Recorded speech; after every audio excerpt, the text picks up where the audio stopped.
예, 이어서 사회 이슈 짚어보겠습니다. 오늘은 임주혜 변호사가 함께하겠습니다. 어서 오세요. 반갑습니다. 네, 안녕하세요. 네, 첫 번째 소식 보겠습니다. 기독교 복음 선교회 JMS라고 하죠. 여기 정명석의 이 성폭력 범죄 등을 폭로한 다큐멘터리가 있었어요. 반향을 일으켰었는데 나는 신이다를 만든 PD가 다큐 내용과 관련해서 검찰에 넘겨졌다는 소식이 있는데 누가 어떤 그 문제를 제기했길래 이런 일이 벌어진 겁니까? 그렇습니다. JMS 내부의 어떤 비리 그리고 예. 성범죄 같은 부분을 정말 적나라하게 공개했던 다큐멘터리죠. 네. 나는 신이다가 굉장히 큰 파장을 일으켰습니다. 이 나는 신이다라는 다큐멘터리 내부에 포함되어 있는 영상이 있었는데 그 영상은 JMS 측이 제작한 것으로 좀 추정이 되고 있어요. 예. 근데 그 영상 안에서 나체의 여자 신도들이 이 정명석 총재를 좀 즐겁게 해주기 위한 그런 용도로 만들어진 것처럼 보이는 그 영상인데 이 부분과 관련해서 이 내용이 그대로 얼굴만 모자이크가 된 채 그 내용이 이 다큐멘터리에 담겨지게 된 거죠.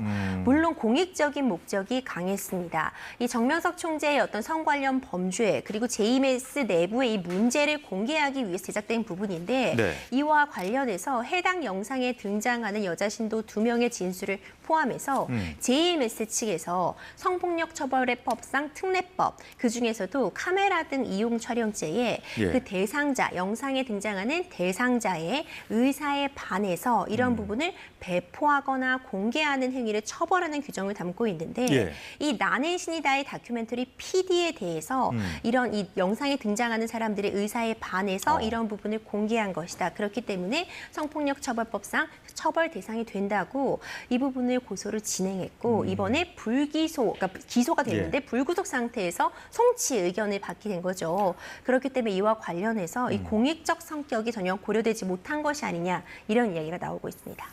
그렇군요. 자, 그 제보 영상, 그 영상에 다큐멘터리 영상에 나온 인물 중에 이제 JMS를 좀 뭐랄까요, 그 문제 제기를 하면서 그 제보한 피해자들이 있을 것이고 그냥 영상에 그냥 나왔던 다른 그 피해자들도 있을 텐데 그러면 그 영상에 나온 영상이 그 다큐멘터리 나온 영상이 JMS에서 제작을 한 것이니까 이 문제 제기를 JMS 측에서 했고 그걸 경찰이 어느 정도 받아들였다는 얘기입니까?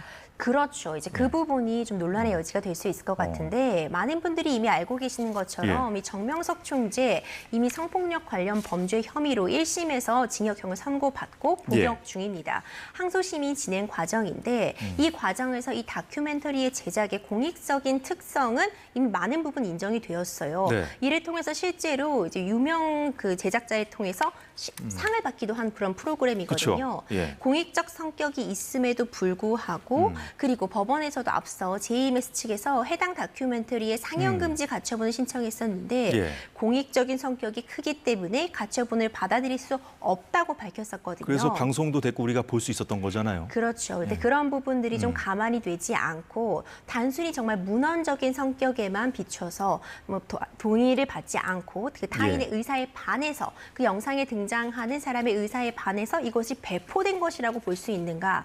그리고 지금 얼굴 부분은 모자이크가 되었는데 그럼에도 불구하고 피해가 발생했다고 볼 수가 있는가. 이런 부분에 대해서는 좀 경찰 판단에 대해서 논란의 여지는 있을 수 있을 것 같습니다. 자, 말씀하셨다시피 인권 침해를 고발하는 그 공익적 목적을 좀 경찰도 좀 염두했어야 되는데 이 통상적인 음란물, 다른 그런 어떤 통상적인 음란물과 같은 기준을 경찰이 적용했을 가능성이 있겠군요. 그렇습니다. 정확히 지적해 주신 것처럼요. 통상적인 그런 음란물이었다면 당연히 그 본인의 의사에 반해서 이것이 유포되거나 역리성을 띈다면은 그 자체로 처벌 대상이 되는 게 맞습니다. 하지만 이번 이 나는 신이다라는 다큐멘터리는 이 JMS에 대한 그 비리를 폭로하고 이 안에서 자행되고 있는 성범죄를 공개하기 위한 의도로 만들어진 영상이었어요. 근데 그 다큐멘터리 내부에 선정적이라고 볼 수도 있겠죠. 어떤 나체의 여성이 등장하는 영상이 포함이 되어 있었는데 일단 얼굴 부분을 모자이크를 한 점 그리고 이것이 일반적으로 우리가 통용되는 그 음란물이라고는 전혀 여겨지지 않습니다. 이걸 보는 시청자의 입장에서도 어떤 그 안에서 벌어지는 비리를 폭로하기 위해서 이 영상이 들어갔다는 것을 충분히 인지할 수 있음에도 불구하고 하더라도 그 공익적 성격을 전혀 고려하지 않았다는 비판이 가해질 수는 있을 것 같아요. 유사한 사례들도 있었습니다. 2018년도에서도 어떤 여성 신도의 나체가 나온 화면을 전단지에 담아 배포했던 사례가 있었는데 당시에도 이것의 이 신도 내부 집단의 문제를 공개하고 또 다른 피해자를 막기 위한 점이라는 점이 인정이 되어서 공익적 성격을 인정받아서 무혐의 처분을 받았던 적이 있었거든요. 이런 사례들을 고려할 때 실제로 이것이 재판까지 간다면은 공익적인 측면에 적극적으로 주장하지 않을까 이런 생각이 듭니다. 지켜봐야 되겠군요. 자, 그런데 정명석 씨가 1심에서 지금 23년형을 선고받고 항소심이 진행 중인데 이런 상황에서 지금 문제 제기를 했단 말이에요. PD에 대해서. 어떤 의도가 있다고 봐야 될까요? 그렇죠. 그러니까 일종의 흔들기라고는 볼 수 있을 것 같습니다. 하지만 적용되는 혐의가 다르겠죠. 지금 정명석 총재는 성폭력 관련 범죄로서 이미 1심에서 23년 선고받았고 항소심이 계속 중입니다. 최종적인 판단은 이제 그에 따라서 갈 것이고 이번 사건 같은 경우에는 사실상 같은 사건이라고 볼 수는 없습니다. 그러니까 별도로 그 다큐멘터리 내부에 게시되어 있는 그 영상에 대해서 다큐멘터리를 제작한 PD 가 어떤 카메라 등 이용 촬영죄에 죄책을 쥐는가 마는가 어떻게 보면 별개의 문제이기 때문에 이번 사건으로 정명석 총재의 어떤 항소심 결과에 있어서 결정적인 부분을 어떤 양형에 있어서 참작이 될 수 있다고 보지는 않지만 어떤 다큐멘터리를 통해서 공익적인 성격을 가지고 사회를 변화시키려는 그런 목적을 가지고 만든 영상에 대해서 이런 부분에 대해서 PD가 법적인 책임을 질 여지가 있다는 점이 확인이 된다면 이런 부분에 있어서 표현의 자유라던가 아니면 공익적인 영상 제약에 좀 제약이 될 수 있기 때문에 이번 판결이 굉장히 의미가 있을 수 있을 것 같습니다. 그렇군요. 자, 가수 김호중 씨 관련 소식을 좀 살펴볼까요? 자, 오늘 두 번째 공판에서 혐의를 모두 인정한다는 말을 했군요. 그렇습니다. 지난달 있었던 1차 공판에서는요. 김호중 씨가 이 변호인을 통해서 아직 이 사건 자료를 모두 다 확인하지 못했기 때문에 일단 입장을 밝히지 않았습니다. 뭐 그런 경우가 종종 발생은 합니다. 워낙 형사사건이라는 것이 기록이 방대하기 때문에 변호인이 뭐 직전에 교체되거나 한다면은 시간이 부족하다고 해서 이제 2차 공판으로 어떤 입장 발표를 미루는 경우는 있거든요. 근데 이번에 이제 2차 공판이 있었는데 여러 가지 이야기들이 있었어요. 아마 다툴 수도 있을 것이라는 추측도 있었지만 범죄 혐의점, 위험운전 치상 부분이라던가 증거인멸, 범인 도피 교사에 대해서 일단 모든 범죄 혐의를 시인했습니다. 그러면서 지금 어쨌든 이 교통사고 사건에서 가장 중요한 점이 피해자와의 합의라고 볼 수 있거든요. 피해자와 합의했고 이 합의서를 제출하겠다고 밝힌 만큼 일단 검찰의 기소 의견에 대해서는 모두 인정을 하되 양형에 있어서 좀 더 참작을 받기 위해서 범죄 혐의에 대해서는 모두 인정을 하고 반성하는 태도를 보이는 것으로 좀 입장을 살짝 선회한 것이 아닌가 이런 추측이 가능합니다. 사실 뭐 기소 단계에서부터 이제 음주운전 혐의는 빠졌기 때문에 오늘 저렇게 인정하는 것이 얼마나 의미 있는 일인지 좀 궁금했었는데 그런 의도가 있었군요. 자, 그런데 김호중 씨 관련해서 지금 일명 김호중 방지법이라고 좀 국회에서 지금 만들려고 좀 그런 움직임이 있는데 팬들의 반발이 아주 극심하다면서요? 그렇죠. 이제 일명 김호중 방지법이라고 불리고 있지만 언론에서 그렇게 부르는 거죠? 그렇죠. 사실상 이 내용을 보자면요. 우리가 흔히 얘기하는 술타기 금지법이라고 보시면 됩니다. 이 술타기 수법이라는 것은요. 음주운전에 적발됐을 때 이것을 피하기 위한 그런 변칙적인 수단이라고 볼 수 있는데 음주 상태에서 운전을 하다 적발되면 일단 그 자리를 벗어나고 오히려 그 이후에 추가로 음주를 함으로써 나중에 경찰에 적발이 되었을 때 음주 축적을 하면 지금 운행 당시 자동차를 운전할 당시의 음주 상태가 아니라 그 이후에 술을 마신 것 때문에 어떤 혈중 알코올 농도가 검출되었다는 핑계를 대는 수법이죠. 그렇죠. 그러면 운전 당시의 혈중 알코올 농도 확인이 어렵기 때문에 처벌을 피할 수도 있다는 그런 법의 허점을 악용한 그런 사례인데요.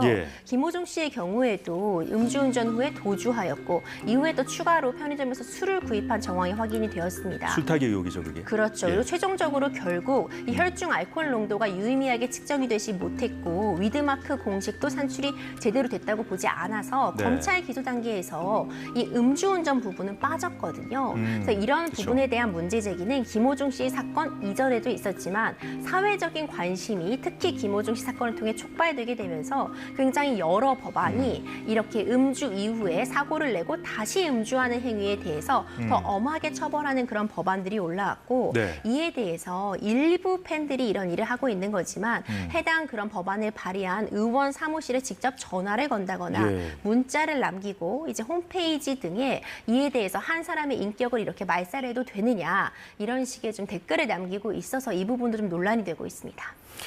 법안 취지가 분명히 있는 것이고 대다수 국민들이 공감을 할 텐데요. 그런 내용인데 지금 여야를 막론하고 이제 몇몇 의원들이 지금 이런 법안들을 지금 추진하고 있는데 일부 팬들이 의원실에 이제 전화하고 항의하고 뭐 협박까지 한다고 그래요. 그래서 이제 그 활동, 의정 활동이 불가능할 정도라고 하던데 어느 정도니까 방금 전에 화면에 뭐 일부 나오기도 했지만 그렇죠, 맞습니다. 그러니까 시도 때도 없이 전화가 오고 예. 워낙 많은 그런 게시물들을 올림으로써 우리가 흔히 좌표를 찍는다 이렇게 표현을 하기도 하는데 그렇죠. 예. 특정한 사람을 딱 겨냥해서 이제 총 화력을 동원해 공격을 하고 있다 이렇게 표현을 할 수 있을 것 같아요.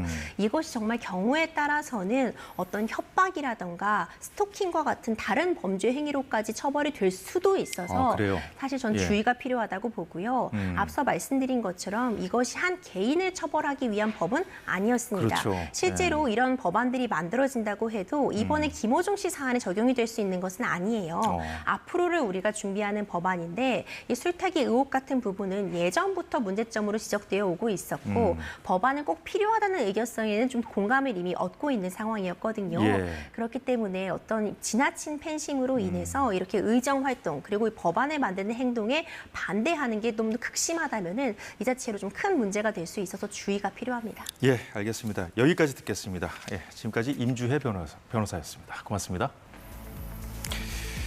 네, 오늘 사사건건이 준비한 소식 모두 전해드렸습니다. 저희는 내일 오후 4시에 다시 찾아뵙겠습니다.